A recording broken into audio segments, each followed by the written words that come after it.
Ibadur-Rahman الذين يمشون على الأرض هونا وإذا خاطبهم الجاهلون قالوا سلاما. بسم الله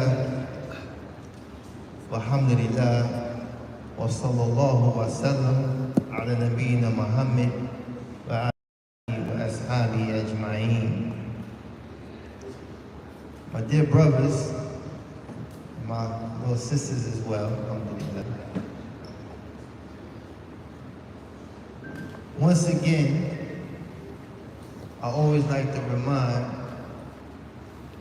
in the beginning of each speech, the importance of gratitude. So alhamdulillah, I'm grateful to be in you brothers' presence again, inshallah, for another day. And that Allah subhanahu wa ta'ala united us upon something that is good. Anything that constitutes unity amongst the Muslims, once again, is something we should be grateful for. Because we're all aware of a lot of discord and disconnect that resides within the Ummah Muhammad sallallahu alayhi wa sallam. Which brings me to a conversation I was having with a brother earlier about a statement that Allah subhanahu wa ta'ala mentioned in the Quran when he said, وَالَّذِينَ كَافَرُوا بَعْدَهُمْ عَوْلِيَاهُ بَعْدٍ إِلَّا تَفَلَهُمْ تَكُنْ فِتْنَةٌ فِي الْأَرْضِ وَفَسَادٌ كَبِيرٌ.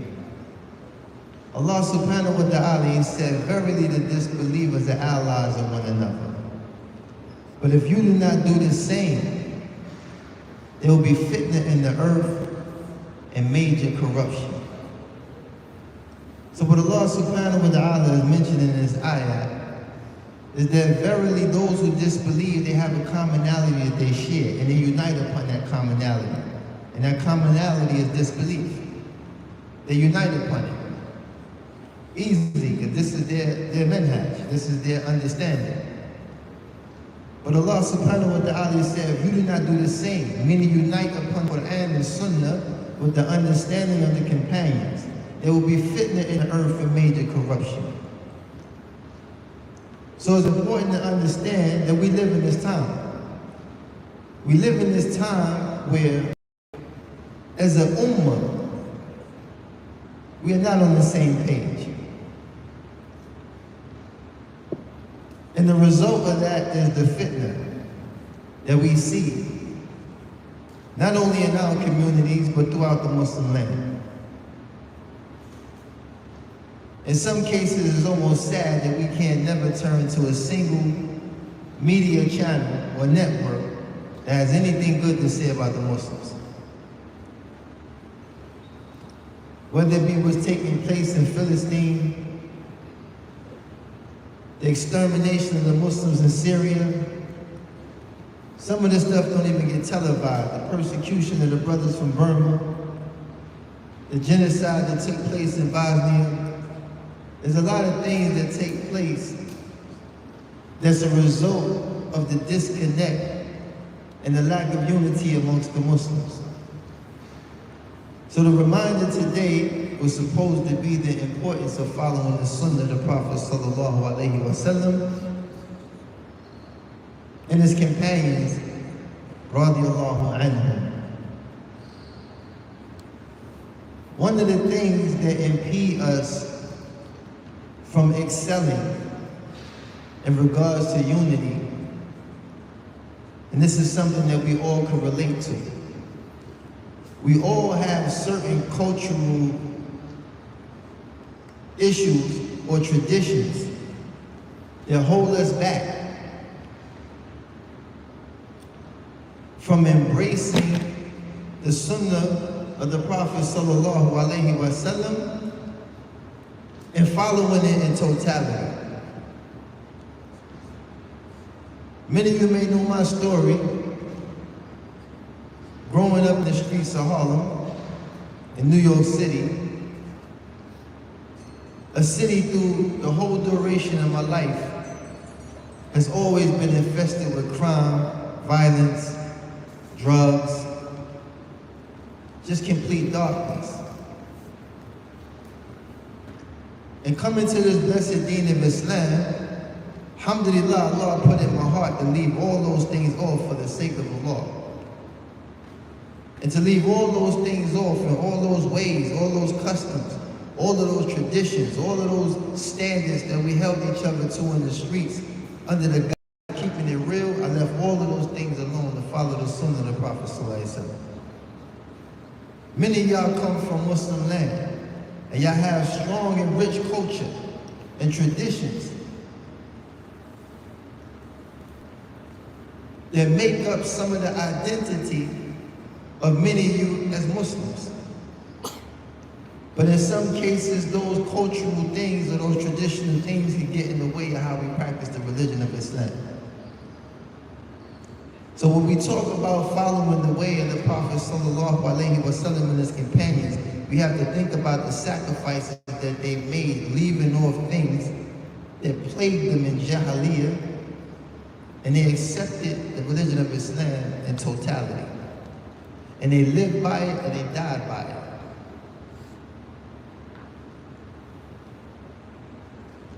So there's a hadith that the Prophet ﷺ, he mentioned, إِنَّكَ لَن تَدَعَ شَيْئًا لِلَّهِ عَزَّ وَجَلَّ إِلَّا بَدَّلَكَ اللَّهُ بِهِ مَا هُوَ خَيْرٌ لَكَ مِنْهُ. You will not leave anything for Allah, the mighty and sublime, without Allah replacing it with that which is better than it.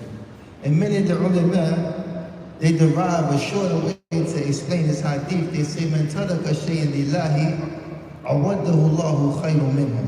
Whoever leaves off something for the sake of Allah, Allah will replace it with something better. So the reminder, inshallah, is that we have to take an assessment and a look at ourselves and be honest with ourselves and ask ourselves, what is impeding me?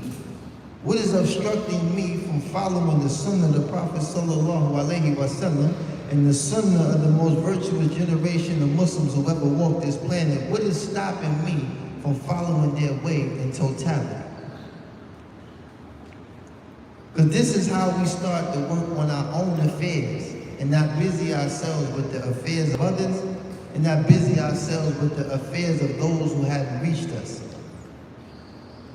Because when we look at ourselves, we all have a full meal. We have a full plate in front of us. We don't have enough room to digest anything else but what's in front of us. And sometimes we neglect ourselves from the meal that's been placed before us, and we're too busy looking at other people's plates to see what they got on theirs. So it's important that we understand the sacrifices that's been made, as I mentioned yesterday, so that we can call ourselves Muslims. The sacrifices that's been made for us to have an exemplary example of what it takes to follow the sunnah of Allah Azza wa Jal and the sunnah of Muhammad sallallahu alayhi wa sallam. We'll never be able to obey Allah subhanahu wa ta'ala in a manner that's pleasing to Him. It will never be able to follow the sunnah of the Prophet sallallahu alayhi wa sallam if we don't leave off some of the things that came with us into the religion. And this is not something that's just limited to reverts.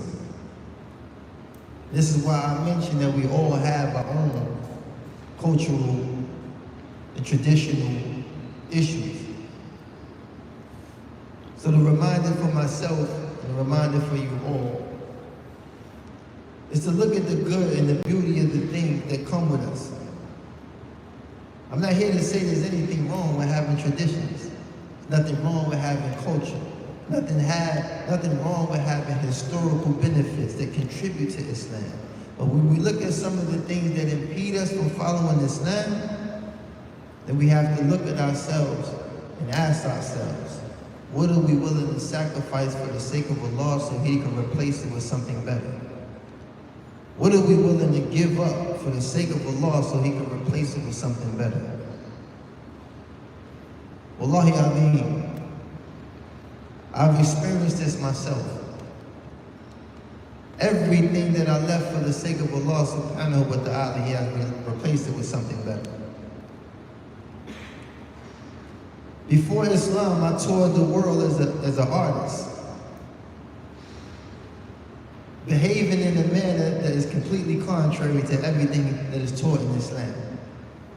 But by leaving that off, I've toured the world and been able to sit in the presence of thousands and thousands of Muslims around the world. I've even visited countries that I've never been able to visit as an artist. So this is Allah replacing one thing for me. I went from a lot of things. I care not to get into detail, but leaving those things off, Allah subhanahu wa ta'ala has replaced them with something better. All of my income and source, of revenue came from things that were haram before Islam. I left these things off and Allah subhanahu wa ta'ala blessed me to have numerous businesses within the 3 years I've been home from prison. Only because it takes a lot to sincerely purify your intention to leave something off for the sake of Allah and follow through. Because in our hearts we know what's right. And we make small attempts to do that which is right. But if you take your time and be patient and ask Allah first and foremost to purify your intentions, because without pure intentions, meaning intentions for the sake of Allah alone, a selfless act, has nothing to do with yourself, has everything to do with drawing closer to Allah subhanahu wa ta'ala and earning His pleasure, and then the action that follows have to be in accordance to the sunnah of the Prophet sallallahu alaihi wasallam. And wallahi, you'll see results. So as a reminder to myself, and a reminder to those who this message reach, may Allah subhanahu wa ta'ala make us from those who are sincere in our intentions. Make us sincere in any statement or action that follows in accordance to the sunnah of the Prophet sallallahu alaihi wasallam. May Allah subhanahu wa ta'ala make us from those that He favored, those that He drew close to Him. May Allah subhanahu wa ta'ala bless this ummah Muhammad sallallahu alaihi wasallam and bless this generation, that y'all continue to do things like this. Continue to do things that unite you upon good. Continue to do things that strengthen the brotherhood Allah subhanahu wa ta'ala prescribed for the believers. Allah subhanahu wa ta'ala said, إِنَّمَا الْمُؤْمِنِينَ إِخْوَةٌ. Only the believers are brothers. Only the believers are brothers. May Allah bless us and protect us from all things evil that He ordained, and continue to bestow His mercy and favor upon the Muslims, not only here but around the world. Barakallahu feekum wa jazakallahu khair. Assalamu alaikum wa rahmatullahi wa barakatuh.